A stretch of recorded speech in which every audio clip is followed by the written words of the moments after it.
Hello, everyone, and welcome to Pizza Roundtable, part of the Pizza Club Network, where we host some of your favorite pizza personalities from all around the world. You're here with us tonight for Pizza Roundtable, where we talk about some of the biggest pizza news of the week.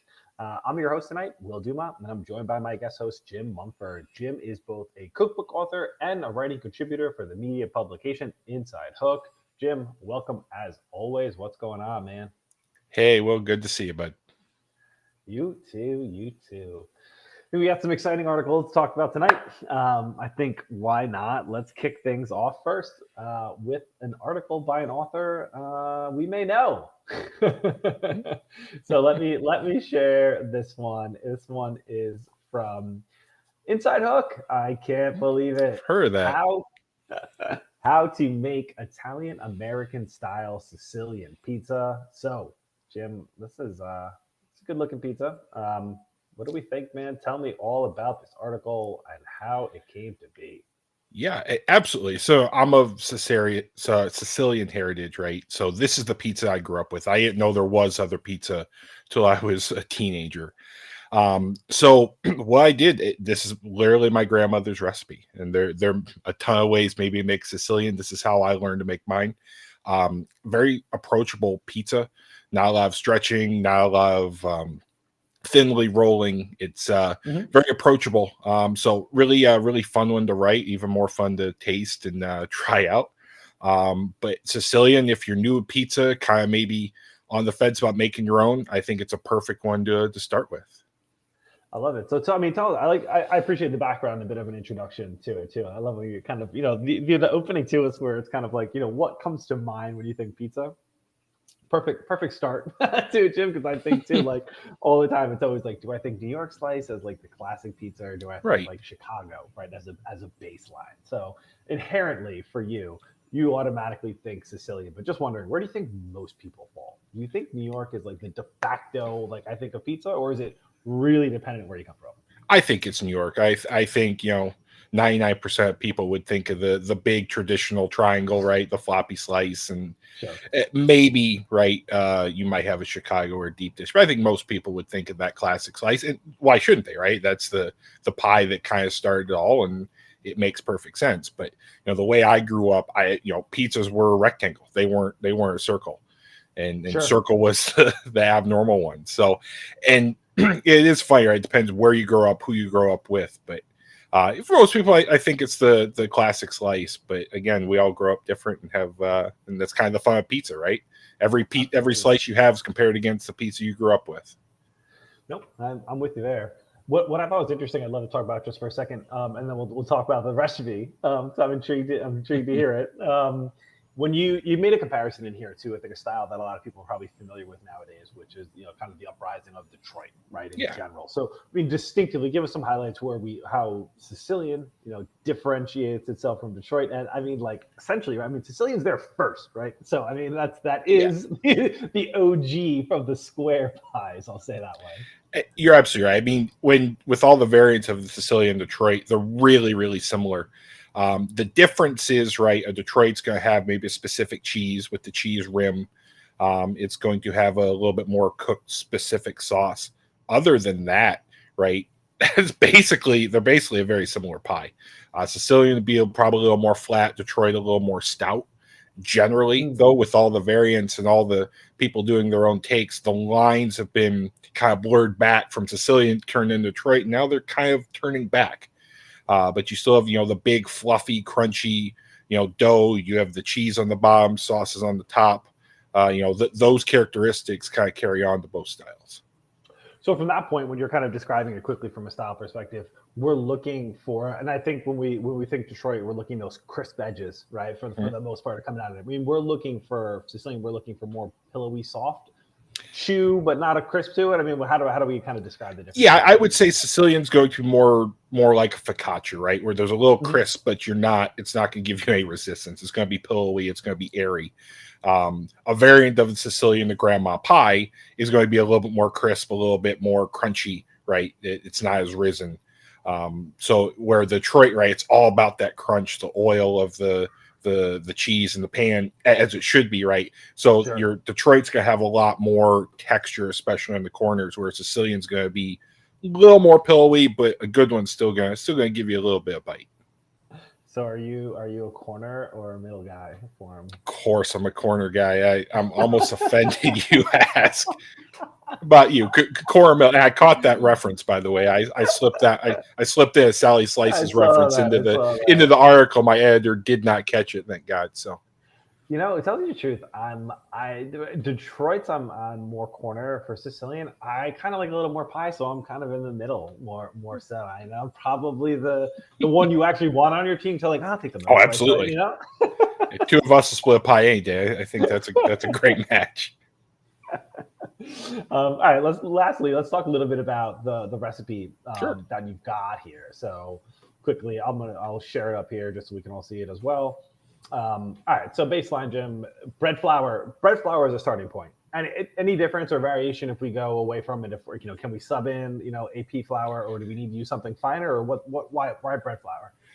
I like bread flour just because it's more approachable. I think it allows for a little bit less rise time. A lot of recipes, including my grandmother's, call for all-purpose. Right? They didn't have all special flours. You use what you had. So not a must here like it is in some styles, but I think it makes it a little bit easier, especially for the newer pizza chef. Okay. And then also noted you said bottled water, particularly. I did. Tell me, I It's know almost there a might be. throwback to my first article. Uh, Absolutely. so yeah, it really comes down to your tap water has stuff in it, minerals and chlorine. I don't know what's in your tap water. I know what's Yeah. in bottled water, and it's a lot cleaner. And this one really, the rise is everything. So having extra minerals and chlorine and things that might inhibit rise hurts the process. So Okay. bottled water is really really important, not filtered, bottled. So you've got kind of a cleaner benchmark to what you're working with. Okay, I can appreciate that. And then I know you mentioned always, cooking the sauce here. I'm going through this quickly. Mhm. Your standard olive oil, salt, sugar, oiled, obviously for this dough. Oh yeah. Totally, always a cooked sauce though for Sicilian. And you're doing it with tomato paste for that sauce then? I am always cooked sauce, always tomato paste. It gives that sweetness that just I think is kind of unreplaceable, right? Unless you are growing your own tomatoes and have super super fresh and super sweet. The spike of tomato paste kind of sets that richness and also lowers the moisture content, right? So Oh, okay. water is the enemy of this style. So you have Sure. to get all the moisture out, and a great way to do that is use the paste. Okay. And now you're going crushed tomatoes versus whole tomatoes and Mhm. crushing them. I am. Distinctly so that way. Okay. Distinctly Got it. so, again, for kind of the Water. moisture and the standardization, right? Listen, a professional kitchen, they can get away with that, right? They've got the ovens, they get up to 500-600. Our ovens don't. So Yep. you have to make some concessions. Sometimes this is one of them. All right, I love it. So listen, last thing, let's just hit just for technique on it. There's a quick mix. I don't want to say it's like a Polish or a vegan, but I mean it's a quick 5 minute start of your flour, kind of Yep. saturate it, and then we're adding additional flour on top of that. We're using a mixer if possible, and that's really kind of the That's it. main component to that, right? I mean, it's set it and forget it after that point in time. But I guess the key that you kind of differentiate here is like the double rise, right? Right. So that's up to 3 days in the fridge. Wow, Mhm. I wouldn't have thought that long. Yeah, you can, right? It only gets better with time. Mhm. True Sicilian has that big area, and you get that just with the slow rise. And because we're not doing all the other advanced techniques, right, to build the gluten and to build the air, you Yeah. can make up with that with time, right? Again, a professional chef might have more mixing or different styles, like say the pula. That's not approachable to everyone. This style, right? Let it rise a day or two in the fridge, get in the pan, stretch it, do whatever, let it get that Yeah. double rise, and then go is pretty foolproof. I've been doing this way for a while, with variations of the par baking, and again, that's a little more advanced for the Sure. average inside cooker. But this is your no frills, basic Sicilian that'll get you there every time. Okay, I like it. I mean, I guess same time, right? Time heals all wounds and all pizzas. Same way, I guess, huh? You got that right, bud. All right, man. Lastly, I did notice distinctly this is a cheese first, then sauce, Mhm. and then is that always? I feel like I've seen a lot of Sicilians, at least out in the wilderness or the wild where I'm seeing them, right? And there's always a drapery of cheese on top that's not a dusting that's clumpy. They kind of pull off. Is that the idea behind the cheese on the bottom to that, so you don't get that? Yeah, I mean, there are different ways, right? If you par bake, you put the layer of sauce, you par bake it, you set it, and then you put the cheese and the sauce. This is how I grew up, right? Where the slices of cheese and the sauce on top, like a Detroit. But a grandma pie, which is the cousin of Sicilian, probably has sauce in the bottom, and then the cheese. Listen, there's a lot of ways to do it. I don't know if there's a right or a wrong. This is just how I grew up, so this is how I wrote the article. I love it, man. All right, cool. And I did notice you mentioned some toppings, possibilities here. But favorite topping for you on a Sicilian? Is it different? Is it different than other styles for you? Yes. Yes, okay. Absolutely. Sicilian, pepperoni, banana peppers all day, the best combination for Sicilian in my eyes, right? They're flat, they're even, right? Yep. They're evenly placed, and they're huge flavor in the kind of a longer cooking than most. So, an onion or a sun-dried tomato might burn or dry out. These are hardier, and they can withstand the cooking. Dude, I love it. As always, definitely, guys, if you want to check this article out from Jim and try this recipe, Jim, I will definitely be trying in the weeks upcoming. I'll put it on the gram and let you know what it looks like, man. For sure. For sure. I'm excited to see what you think of the kind of the 1.0 Sicilian recipe. Oh, I dig it. Oh, I forgot to ask, Jim, from a hydration perspective, I know you did mention here, right, just for anyone kind of approaching it for the first time, the dough is definitely going to be sticky, right? It's got a high hydration, right, or otherwise said, like a high water content, right, to the dough. Right. I mean, roughly, from a percentage standpoint, what do we think that is? I think this one was approaching 70%, a little bit higher. Most are right in the 60s. Again, this one higher, so it's very sticky. But again, you want that rise. You need that moisture to kind of set that texture. Because we're not doing some of the really, really crazy things to get it otherwise. I love it. Hey, man, listen, the set it and forget it style, I think, is easily approachable from the beginning, and it looks like it's going to yield a pretty good result. So, I appreciate that. Anyone else tries it too? We're happy to hear. Talk to us. Absolutely, yeah. Tag me. We'll love the critique. Listen, there are no bad pizzas, so agreed. Excited to see it. All right, cool, man. Thanks very much for contributing to this one. I'm so happy to get to talk about your own article for today. Yeah, it's fun. All right, so listen, let's talk a little bit about an article that popped up for me in Pizza Today. So this one, I don't have a lot of experience here, but I'm intrigued if you do, Jim, and in the sense that I think there's a distinctive style perhaps that kind of goes along with this for the most part. But sorry, let me grab your article. Apologies there. Keep it up all you want. Sorry, guys. All right, let me share this one. This was the idea of a smoked cheese. And I said, this one's out of Pizza Today. I don't have a lot of experience in smoked cheese on pizza. And I'm wondering if you do, Jim, only because I know you're a bit of a regional specialist, right? As I can call you, from Pizza Styles. And I think tell me correct me if I'm wrong. Is it the like St. Louis style that's got like the smoked, or Provel? Is it Provel style cheese that is a smoked cheese? Provel, that's the first one that comes to mind.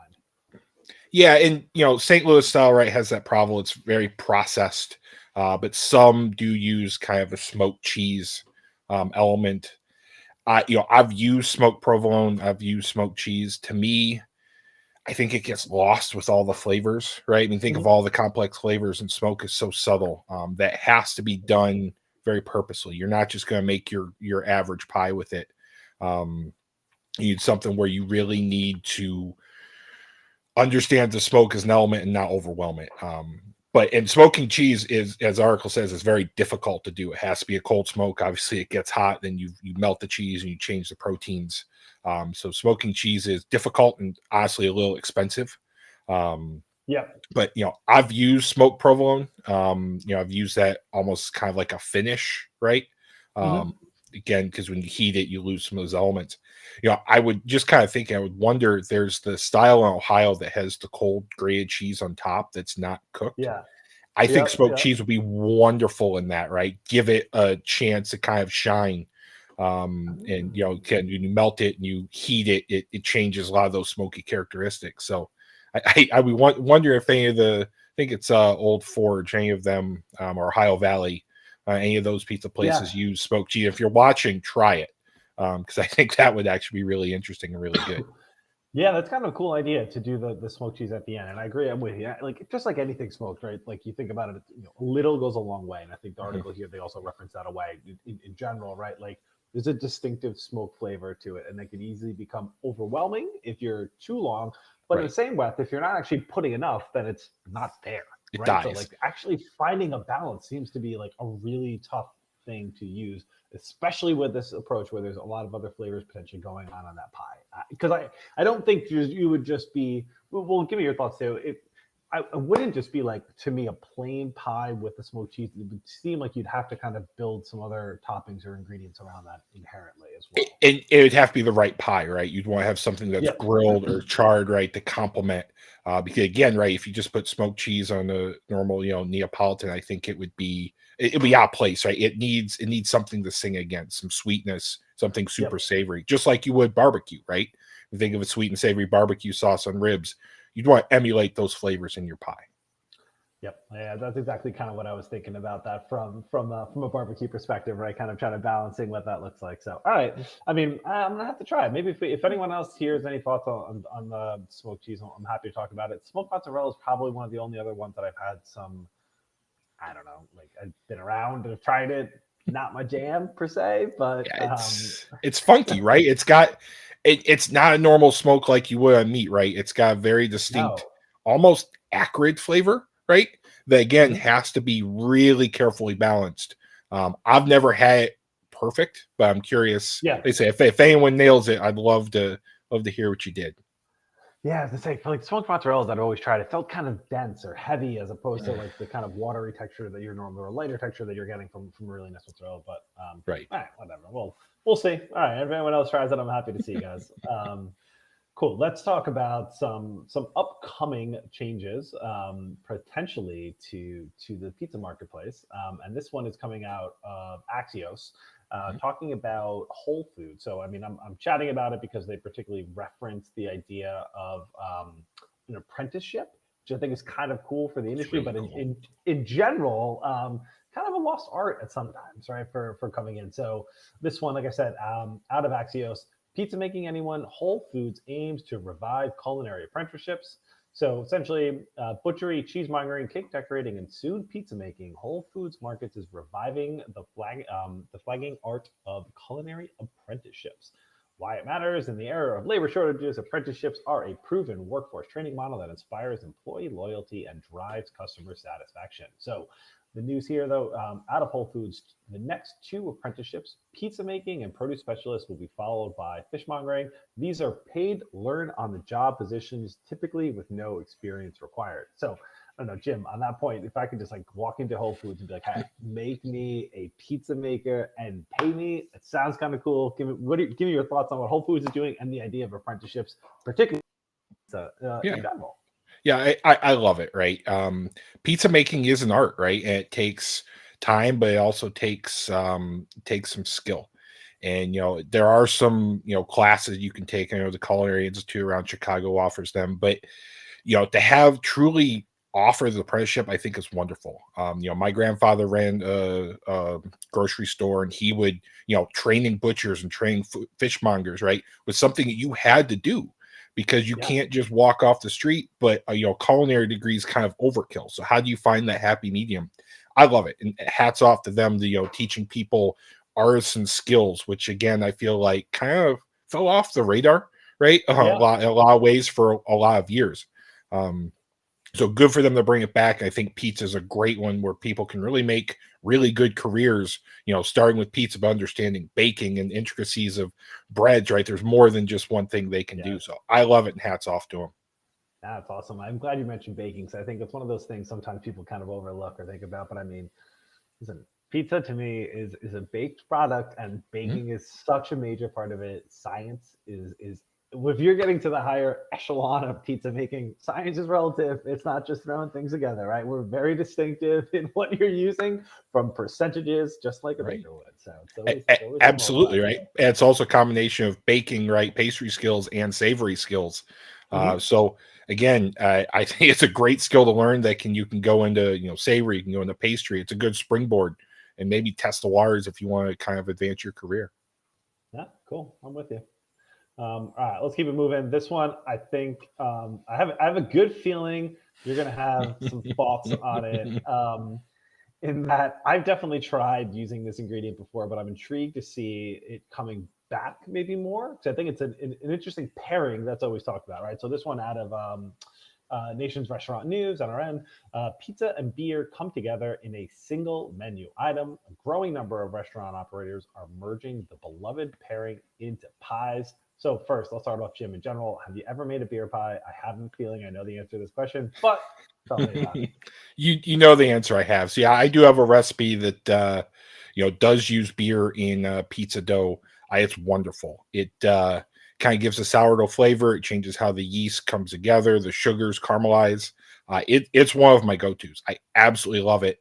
It's very difficult, right? Because it changes again how the yeast rises, the dough hydrates.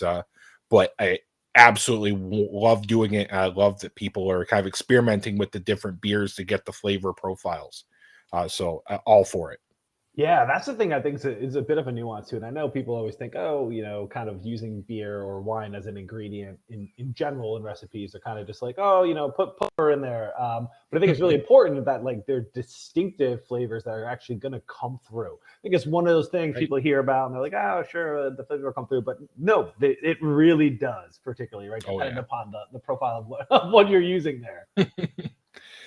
Absolutely. So, quad say's pie, for example, has like the malt in it and has very malty undertones. That's Mhm. why I use beer on because, again, a lot of the same ingredients. It's really great way to kind of let it come together and let some of those really interesting, the Hefeweizen and the stout flavors shine. Again, like the smoked cheese, it's got to be done right. It's got to be done purposely, but when done correctly, it's really, really wonderful. Yeah, I can see that. I want to get your thoughts on one of these pies that they reference in here. So, and I almost say I've never used beer in like a long ferment. I've only used it the idea of maybe trying to produce something quickly and generating some quick yeast to save some time and then really get some Got rise expeditiously. But that's when I've used it. But I'm gonna have to try to build it into something a bit more long term. But what do you think about this? This is a bratwurst simmered in local Beersitz pizza for Brewers Hill slice from the Street Za food truck in Milwaukee. That looks like a bratwurst and sauerkraut pie. Jim, what do you think about it? It's the most, you could eat that at a Packers game and call it the most Wisconsin thing in the world. I love it. It again, right? It's a pastry, right? It's maybe not as pizza, but I'm sure it's delicious. There's nothing bad about any of that. So I would say I'll try a slice twice, and a feeling I'd really, really like that one. Oh man, I love it. All right, well, listen, talking about spreading pizza around the world. This one up next is out of WTNH. We're talking about how often or how much Connecticut residents Google pizza. Apparently, guys, Connecticut residents Google pizza more than any other state. I'm not saying per se I'm shocked by it. I mean, I'm definitely thinking the Northeast. Connecticut over something like New York, perhaps. But I mean, Connecticut is really up and coming, obviously, in the pizza scene, especially Mhm. from when we're chatting about New Haven. But I don't know. Right. Shocked by any of this data? Let me highlight them first, guys. In general, Connecticut being the number one search for the term pizza than any other state, according to Google Trends. That's where the data is from. It's followed by Pennsylvania, New Hampshire, Rhode Island, and then Massachusetts. And then finally, on the flip side, the states that are least Googling of pizza are Washington D.C., Utah, New Mexico, Washington, and California. So, Jim, what do we think? Anything surprising about this? Not really. I kind of thought New York would be top, honestly. Same, same, New same. York, right? New England certainly. Kind of thought Yeah, even Michigan, right? But not totally surprising. I am surprised to see California on the flip side. Um, yeah, with all, listen, there's some great artists and pies in California, and that's really up and coming. So that surprises me a lot. Utah, maybe not as much, but even Washington D.C. has really, really good pizza and really good variety. So again, it's Google, right? You got to take it if you live across the street from a place, you're probably not going to Google it. probably. Fair. So I'm sure there's probably a sociological aspect to all of this, but yeah, the New England the area is it for pizza. We all know that going down to New York, so not totally shocked. Well, that's kind of interesting. I didn't think about that. To like population density perhaps makes it different from what you're googling because they're so near to you. Maybe you're just walking to your favorite spot, right? Versus like, oh, hey, is something new. That's interesting, right? Well, maybe we can get a response on that. So we'll see. Tell I'm mired in sociology, so I think about these weird things. So oh. Yeah, all right. Well, listen, one thing I did forgot to highlight in general, also to the article, worldwide.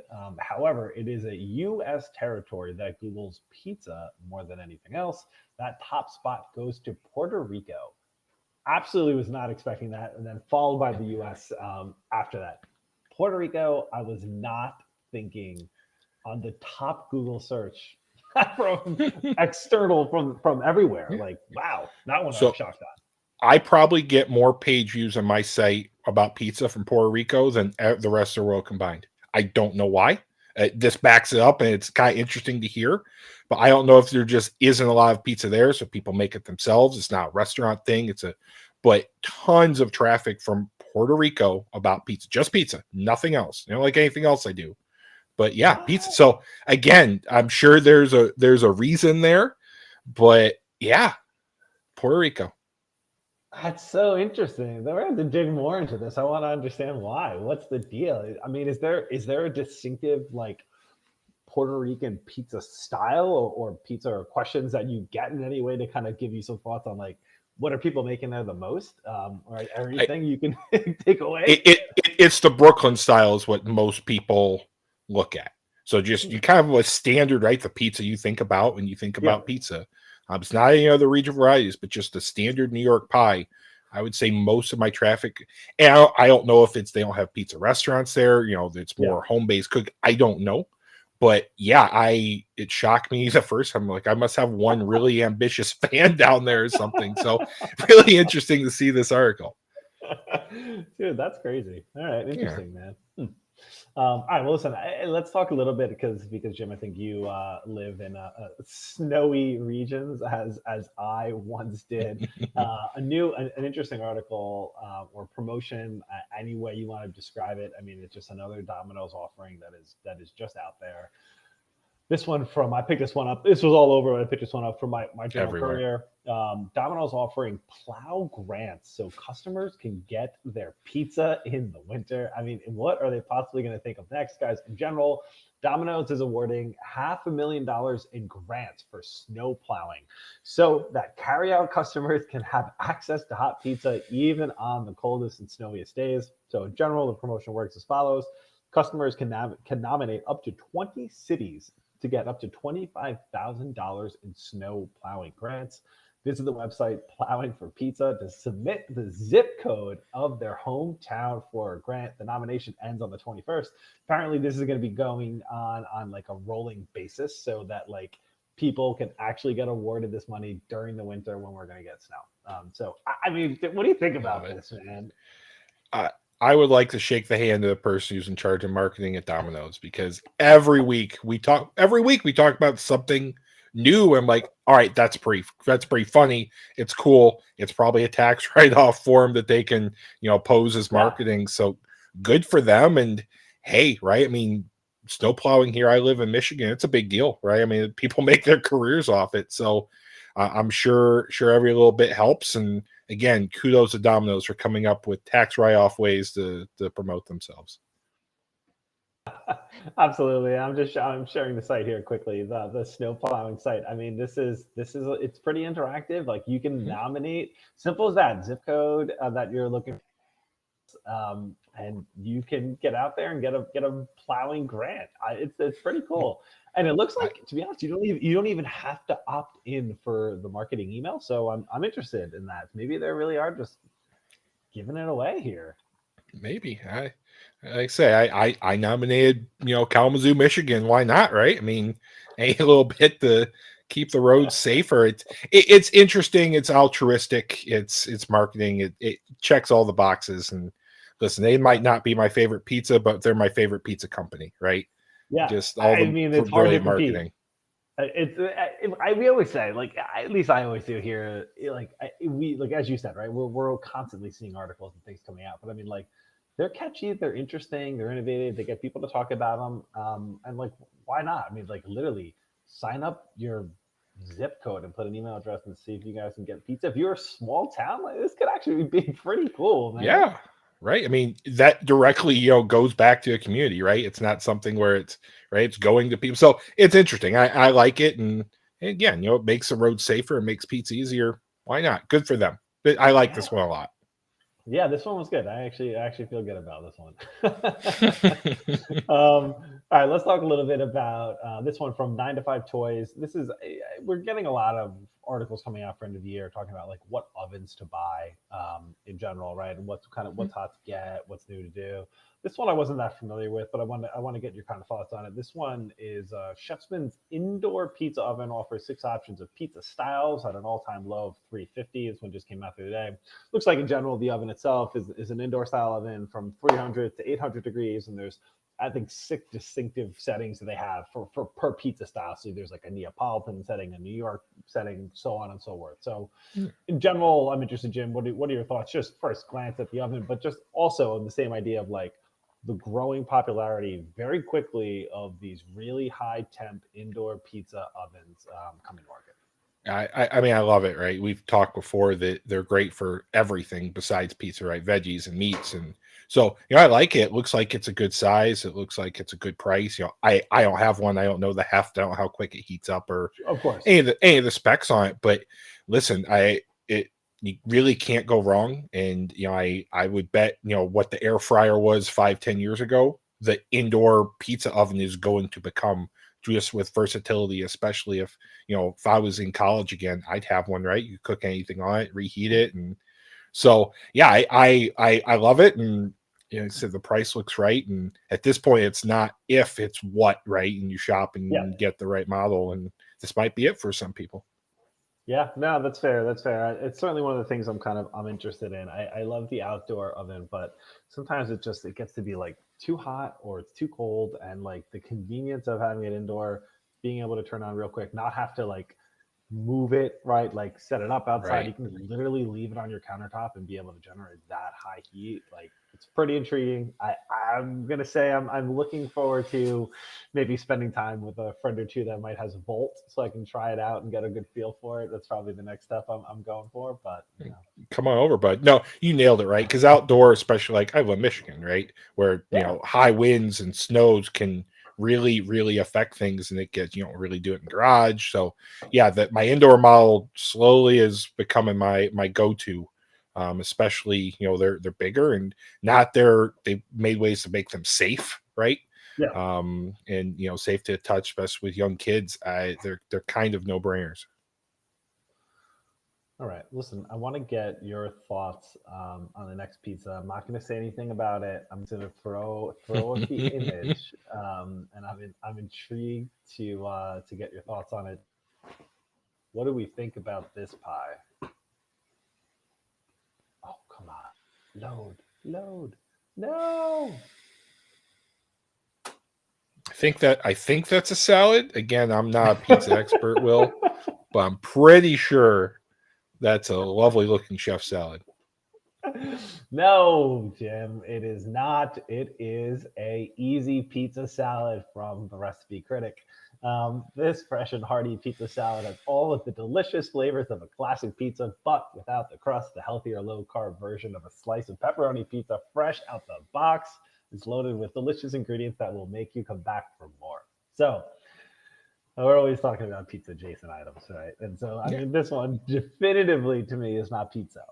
But I will say, I totally can appreciate like a salad pie personally. I don't know if it's like a New York thing or like upper state New York kind of thing, but this looks like a good salad to me. I'm totally down. Pepperoni in it, some olives, pepperoncinis. Like this to me Yeah. looks like a pizza a great side item to a pizza. I'd even put Right. it on a pizza. Totally, I'd be down for that as well. But I don't know. What do you think? What do you think about this one? Yeah, you nailed it, right? It's not pizza. It's inspired by a lot of classic pizza flavors and toppings, and it looks like a really nice salad. I do think you can't eat pizza every night. at certain point, lettuce and veggies have to win at some point. So it's a good compromise. You hit the flavors, right? I do a pizza soup, which plays on the same thing. So it's not pizza, but you're right. It's inspired by pizza flavors. It looks like a really nice salad. I love it. All right, listen, we'll talk finally one more item that I think is out there for the holidays, just because we're on the trend here of pizza related items. So this one is I pulled it off of the Trend Hunter, and this is a pizza themed cocktail kit. This is Hormel Pepperoni Bloody Mary Kit makes a savory seasonal cocktail. So Hormel launched the Ultimate Pepperoni Bloody Mary Cocktail Kit as a limited edition offering for pizza lovers who are looking for unique holiday gifts, beverages to bring to a seasonal gathering, or something festive to sip on National Bloody Mary Day. I don't know if it's pizza, but what do you think? Are you down for Bloody Mary in the first place?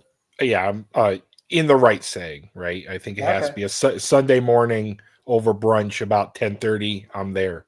It looks really interesting. I think I'm more interested in the pickle pepper vodka and the garlic hot sauce. Absolutely. But I mean, listen, pepperoni is great in anything, and I think it plays right. It's marketing. I don't think I necessarily go out of my way for it, but you put one in front of me in the right setting with the bratwurst and sauerkraut pizza, and I think I'd have a party.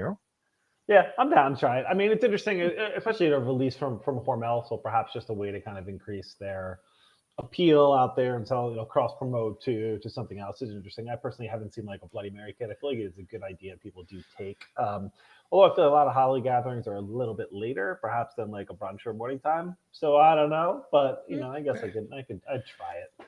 Yeah, I get pepperoni's probably not. Pepperoni sales aren't peaking right in November and December, so brand relevance is important. So again, good for them, right? It's a nice option. The flavors look carefully crafted, which I respect. So it's not just like put pepperoni and tomato sauce and call it. It looks intentional. So I'll give them the benefit of the doubt here. All right, you know what? We got time for one more, actually, real quick, because this always intrigues me. Kind of like when you're looking to, let's say, create something that is something, but then it turns into something else, right? So I'll say here, this one, Happy Joe's unveils new pizza burgers inspired by its popular pies. This one from wquad.com. It's an ABC8 affiliate, I believe. So the new menu item is turning the pizza parlor's most popular pizzas into burgers using the same toppings found on a pizza menu. I guess they're based in Iowa, so I'm intrigued for some of your thoughts. Apparently, they have a unique menu of pizzas, obviously, that are a bit outside the regular zone of your standard Italian American based offering. So we've got a sloppy Joe burger, a taco supreme, a BLT, mac and cheese, the HJ special burger, which is a burger topped with pizza sauce, mozzarella, Canadian bacon, and crispy sauerkraut, just as unique as the namesake pizza. So intriguing in general. Jim, what do you think about the idea of the particular pizzas, but also the idea of just taking your pizza and turning it into a burger? Does it work, or is it just another way to say it's pizza something and it is not? Yeah, so I know Happy Joe's, right? That's a pretty famous Quad Cities style pizza joint. So I like their pizzas, and they're kind of wacky out there. I'm not a pizza burger guy, right? I've tried a bunch, and I don't know, for some reason, a burger's a burger, pizza's a pizza, and just the flavors are too similar and yet not different enough. So I've never been a fan of the pizza burger. But some of their mac and cheese on a burger, I understand it, right? And I get sauerkraut on burgers. So I guess if you're gonna have wacky variants, why not put it on a burger? I don't think it's more of a stretch than just pepperoni and sauce like a lot of places do. So I don't know. Again, I try it once, but I think these are just burgers based on pizzas, which are based on pizzas, right? Yeah, so it's like which came first here? Circular reference. Exactly. Exactly right. Yeah, you're in a do loop here of pizza and burgers. So, but they do make a wonderful pie, and I trust them. If they're going to do it, they're going to do it right. What style of pizza do they do in general? It's the Quad Cities, so it's cutting the strips with the malty crust and yes. So again, a little bit out there, a little bit further away from typical, stereotypical pizza as is. So again, you're stepping your way through it.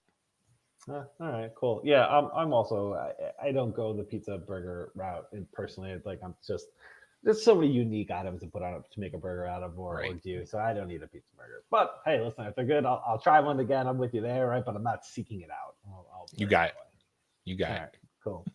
Well, listen, man, Jim, as always, man, I'd like to thank you for coming on tonight. We had some fun articles to go through, man. Tell us where can everyone find you across social media, especially if they want to comment on your article or make your pizza. Drop a line to you, man. There you go. So you type Jim Cook's Food Good wherever you get social media or insidehook.com. You'll find me there. And Bud, thanks for having me as always. This is the best part of my week. Awesome, man. Listen, thanks everyone else for joining us tonight. Please, guys, if you can, like and subscribe our video. Check out the I Need Pizza Club page here on YouTube. There's a bunch of other videos that you can check out as well, or video pods. And on that note, guys, check us out next week for another episode. Thanks all. Cute.